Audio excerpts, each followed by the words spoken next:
Live from Studio 5 on Michigan Avenue, this is the NBC5 News at 6.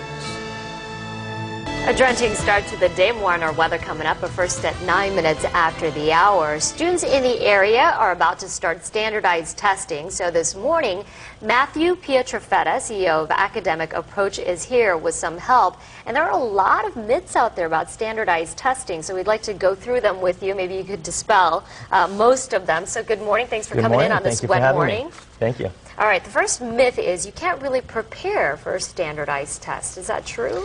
It's false. I think the assumption is that these are somehow IQ tests that, just test what's in your brain, but in fact it tests your knowledge of academic subjects. So you can prepare, you can study grammar, you can study mathematics, you can study reading comprehension strategies and so forth.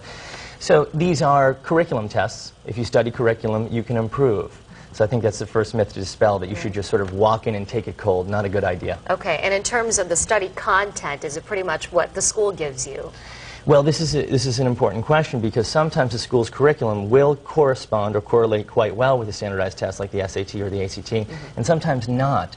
So it's important to do some diagnostic testing early and see how does your child score. Your child may be having, scoring A's in the classroom, but low scores on the standardized test, and sometimes it's very surprising to parents, but it's not terribly surprising to me, because a given school curriculum may or may not correlate well to the test curriculum. Right, so you have to do that research to find out what that... Absolutely. Every child is different, every school is different. Yeah, that's certainly true.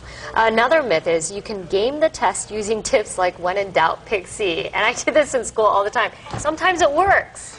Well, Rarely. Probably 20% of the time, because there are 5 answer choices, right? So it's just a statistical probability like that.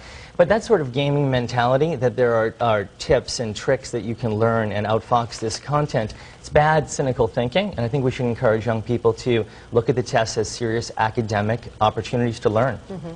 Another myth that's out there, standardized tests have nothing to do with real, quote, real education.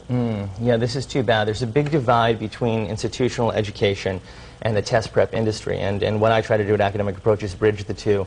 So to say that by studying for a standardized test, learning grammar or essay composition strategies, you could improve your GPA in the classroom as well. The two could be totally complementary. Yeah, and parents should really get involved with this in terms of doing that diagnostic test and going out to get those manuals. Absolutely. Start early. Yeah, start early. And speaking of early, a lot of young kids are going through standardized testing as well. And we were talking about this during break. What you feed your kids for breakfast the day of the test is really important. In college, I don't remember what my mother fed me, but I was throwing up like hours before, and I felt awful. Yeah. I think it's interesting. I think the key is don't do anything unusual. I think a lot of parents think, oh, my child who's never eaten salmon, for instance, should eat 2 servings of salmon the night before the test, and then they develop a food allergy. Bad idea. Yeah. So don't vary the routine too much, but if your child, if you've observed that they function well with a good breakfast, give them a good breakfast. If they function better with a light breakfast, give them a light breakfast. Don't do anything too experimental on test day. Okay, so do what you've done before.